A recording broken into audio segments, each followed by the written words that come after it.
İslam dini temizlik üzerine kurulmuştur. El-hayâ minel iman, el-nezâfetü minel insan.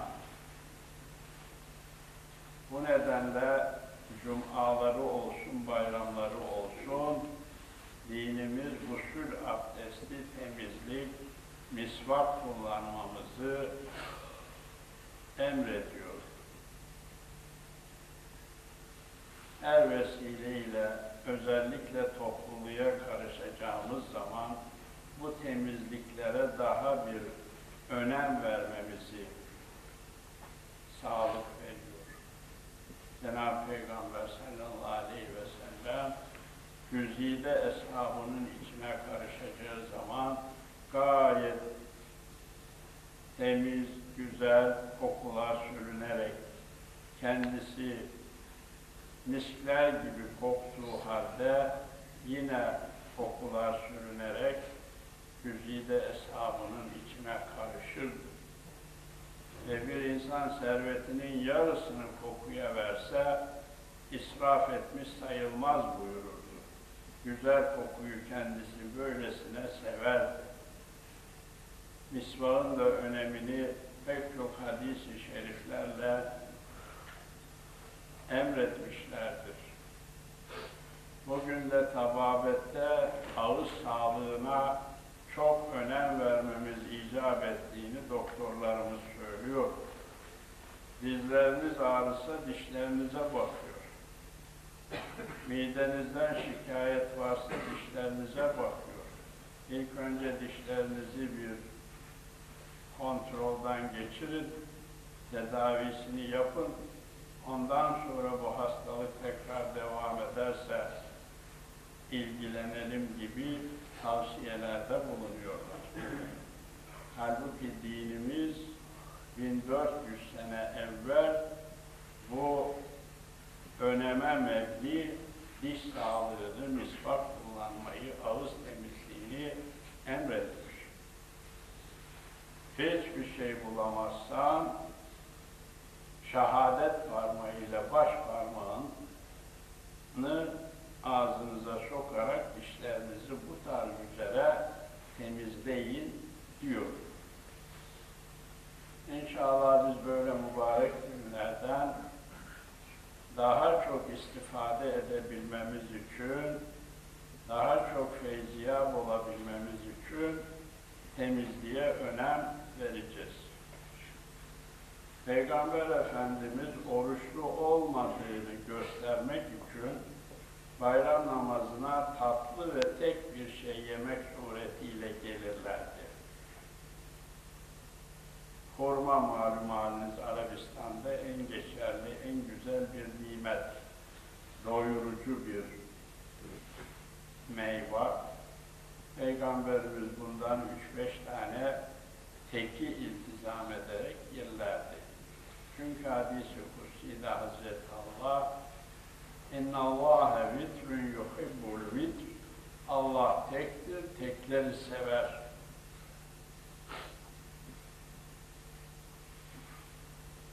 Peygamber Efendimiz bayram namazına gelirlerken içten tekbir getirirlerdi Ramazan'da. Kurban Bayramı'nda bağıra bağıra etrafa duyurarak getirirlerdi. Bu da böyle bir sünnet. Efendim 50 tane, 100 tane bayram namazına muadildir bir sabah namazı. Büyüklerimiz sabah namazını da cemaatle kılmalı diyor. Buna da gayret etmeli. Bayram namazına değil, sabah namazına gelmeye gayret etmeli diyor. Her şeyin bir seyyidi vardır. Günlerin seyyidi Cuma günüdür. Namazların seyyidi de sabah namazıdır. Peygamber Efendimiz yine bir güzel sözünde diyor ki, siz bir Müslümana namaz kılıyor şehadetinde bulunmanız için onu sabah namazında görmeniz lazım diyor. Sabah namazı İslam'da önemli. Rızıkların taksim edildiği, geçinemiyorumun altında bunu da aramak lazım. Sabah namazına gidiyor musun? O bereketli günden maddi manevi nasibini alıyor musun? Sade maddeye bağlamamalı geçimsizliği. Geçimsizliğin altında bir de manevi nedenler aramalı. Onları da telafi etmeye gayret etmek. Tecrübesi bedava. Arzu eden hemen yapsın, neticesini de gözüyle görsün. Peygamber Efendimiz bayram namazına geliş ve gidiş yollarını ayrı yaparlar. Yol boyunda gördüğü kimselerle musafaha yapar, bayramlaşırlardı. Bizim de elimizden geliyorsa bunu böyle yapmalıyız. Zira Cenab-ı Peygamber Efendimizin sünnetleri yeryüzünde kaim olmalı. Devamlı yapılmalı. Kaybolmuş olan sünnetleri yapanlara 70 şehit sevabı verilir buyuruyor Peygamber Efendimiz. Bu nedenle geliş gidiş yollarını da böyle ayrı yaparlardı. Güler yüzlü ve neşeli olurlardı. O her zaman yüzünden tebessümü eksik etmemiştir. Ama özellikle bayram günlerinde daha güler yüzlü, daha neşeli olmaya çalışırlardı. Ve buyururlardı ki, siz yeryüzündeki bütün Müslümanlara topuna birden iyilik yapamazsınız, faydalı olamazsınız. Sizin güler yüzünüzle tatlı diliniz yok mu? Demek, böyle bir vasfa malik olmak, bütün insanlara hayırlı bir iş yapmak gibi oluyor.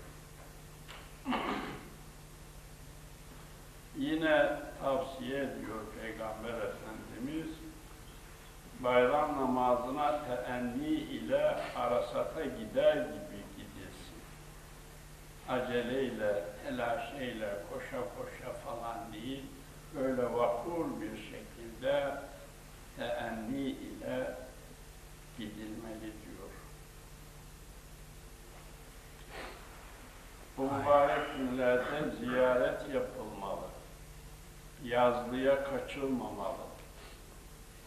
Bu mübarek günleri gelecek nesillere bizim aldığımız gibi teslim edebilmek için bu mübarek günlerde evimizde bulunmak, ziyaretçi kabul etmek, ziyaretlere gitmek.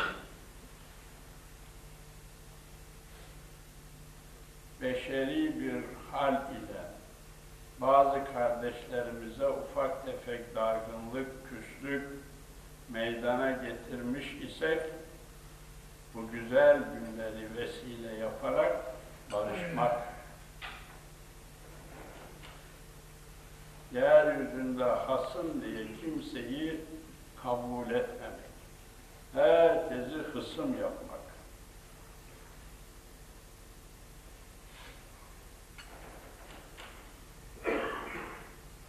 Ve Peygamber Efendimiz son olarak fitreyi namazdan önce vermemizi emrediyor. Namazdan sonra, bayram namazından sonra verilen fitre yerine geçmiyor. Sadaka olarak kabul ediliyor. Vacip olan fitre, Ramazan'ın başından bayram namazı